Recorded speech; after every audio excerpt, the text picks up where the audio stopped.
El título que darás al libro que publicarás sobre mi voluntad será este: El reino de mi divina voluntad en medio a las criaturas. Libro del cielo, llamada a las criaturas al orden, a su puesto y a la finalidad para la que fueron creadas por Dios.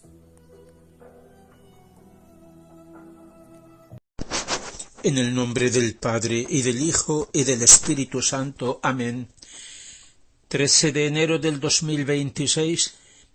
Mis queridos hermanos, tras haber celebrado la Epifanía del Señor, la Iglesia salta 30 años y pasa a celebrar el comienzo de la vida pública de Jesús, su Epifanía o manifestación pública oficial en su bautismo como Redentor.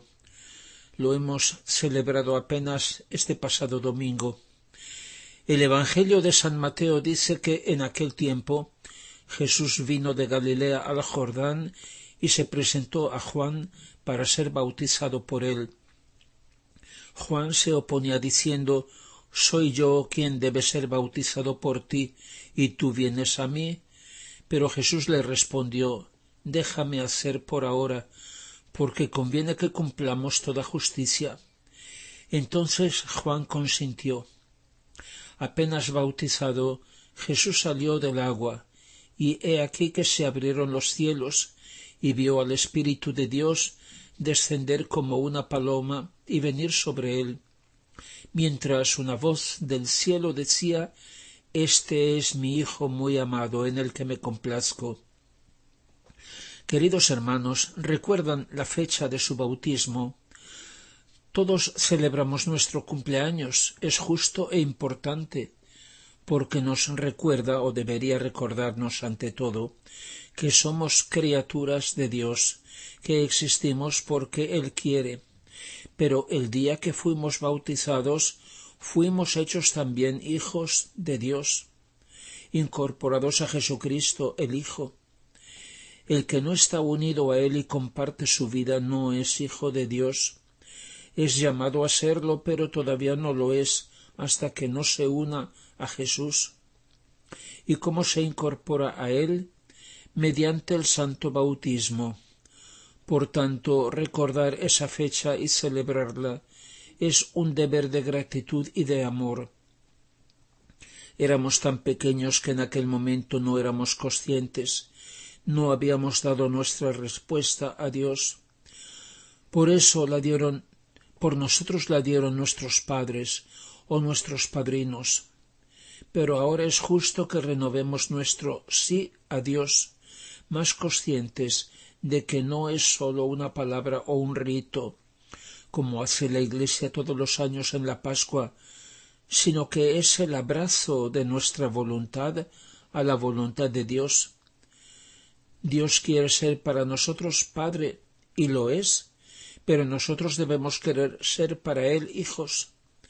Desde la eternidad nos ha conocido y nos ha amado en su Hijo, y en Él el Verbo encarnado nos ha llamado a la existencia, mientras que nosotros no sabíamos nada, igual que un feto en el seno materno no sabe nada.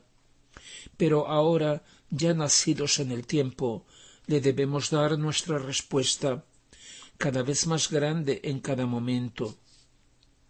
Para eso es el tiempo de nuestra vida. Cada momento tiene valor de eternidad. Su finalidad es realizar cada vez más una mayor comunión de vida con Dios. Eso es vivir en la divina voluntad. Por eso dice Jesús: «Quien vive en mi voluntad se debe elevar en alto, tanto en alto que viva en el seno de la Trinidad Sacrosanta».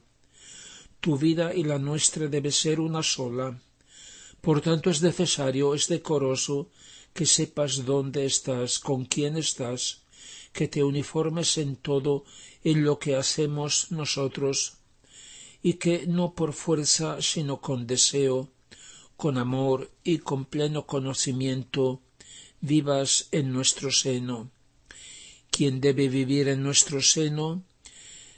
Quien debe vivir en nuestro querer, viviendo en nuestro seno, debe formar junto con nosotros tantas copias de nosotros mismos.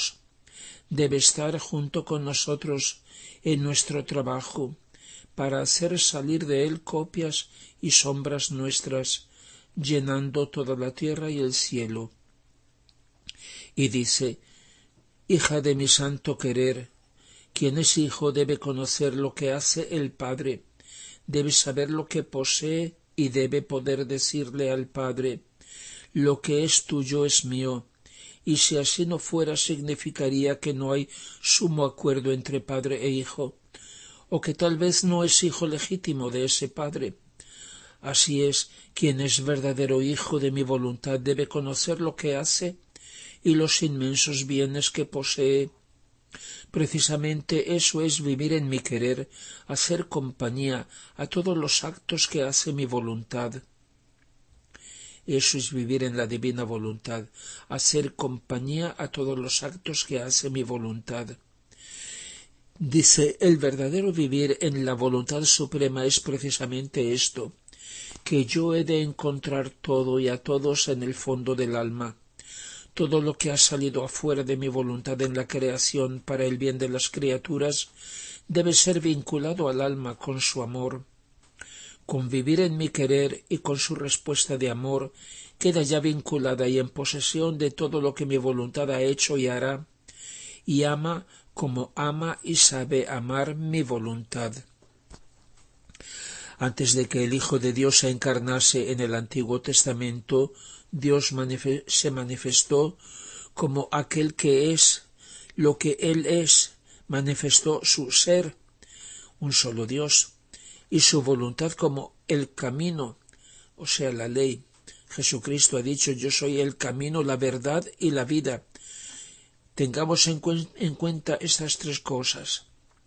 Pero a partir del bautismo de Jesús en el Jordán, Dios se ha revelado no solamente lo que es, sino quién es decir, tres personas, y su voluntad la ha manifestado como la verdad y la luz del mundo.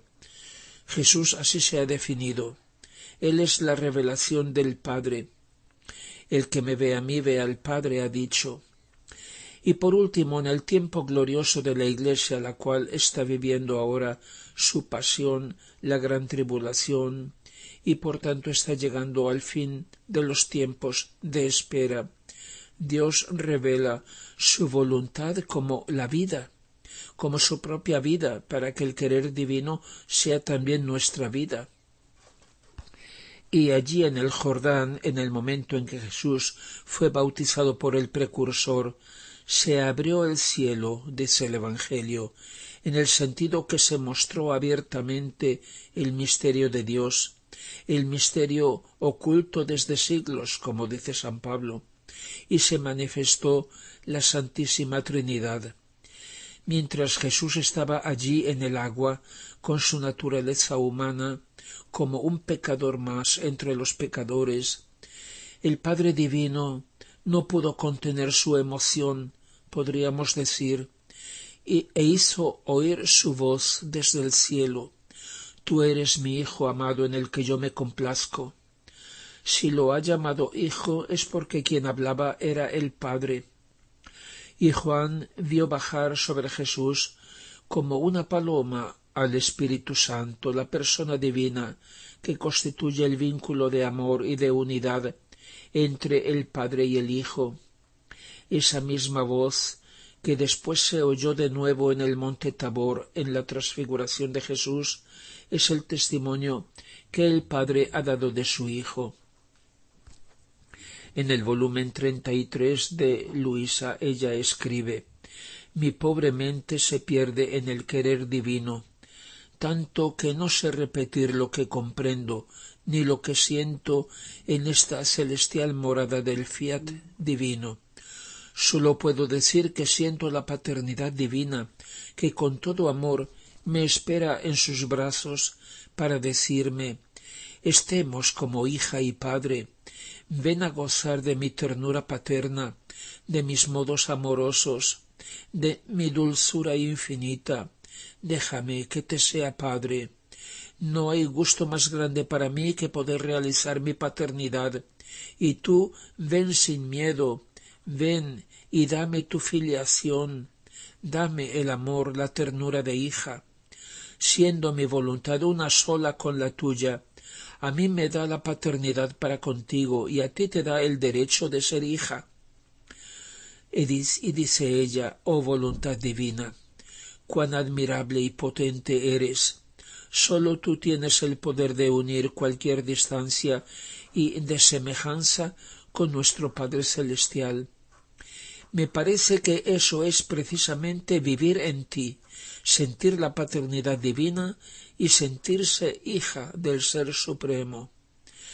Pero mientras mi mente se llenaba de tantos pensamientos sobre ella, mi dulce Jesús, haciéndome su breve visita, me ha dicho: hija mía bendita, eso es precisamente vivir en mi voluntad, adquirir tú el derecho de hija y adquirir Dios la supremacía, la autoridad, el derecho de padre.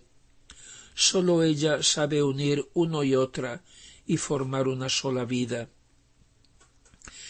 ¿Pero qué estaba haciendo Jesús allí en aquel río? ¿Qué necesidad tenía él de ser bautizado?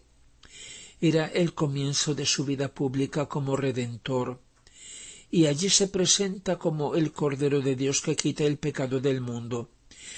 En esa agua él se mete llevándonos a todos nosotros, llevando el mundo entero, la entera creación, para lavarla del pecado, porque aquella agua representaba la voluntad del Padre. Está claro que aquel bautismo que daba el precursor no era el sacramento del bautismo que Jesús instituyó una vez cumplida la redención, diciendo: id y anunciad el Evangelio a todas las naciones, bautizándolas en el nombre del Padre y del Hijo y del Espíritu Santo. Y Juan había dicho: yo os bautizo en agua, pero él os bautizará en Espíritu Santo. ¿Cuál es la diferencia? La misma que hay entre lavar un recipiente sucio y después, una vez limpio, llenarlo, por ejemplo, de vino. El bautismo de Juan era de penitencia, o sea, de conversión. Por tanto, era sólo preparación para recibir el don de la redención que estaba llegando, es decir, la gracia, el don del Espíritu Santo, que es Señor y da la vida, como decimos en el credo, la participación en la vida divina como hijos.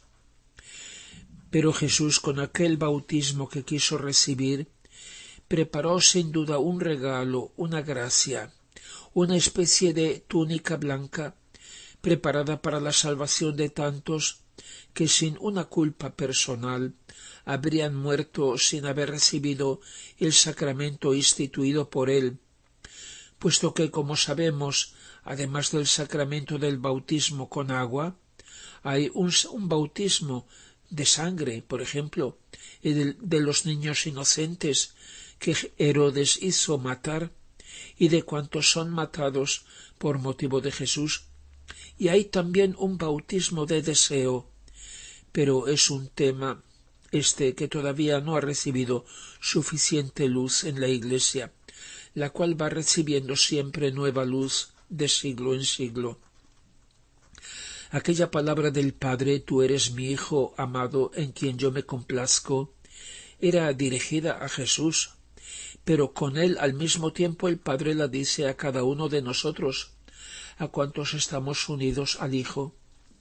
Es necesario que cuando nos mira, él pueda ver a Jesús cada vez más nítido y vivo, así como antes desde la eternidad el Padre, mirando a su Hijo Jesucristo, en él nos ha visto a todos nosotros, y por eso nos ha querido, nos ha amado y nos ha creado, para compartir con nosotros su felicidad y su vida, como hijos suyos.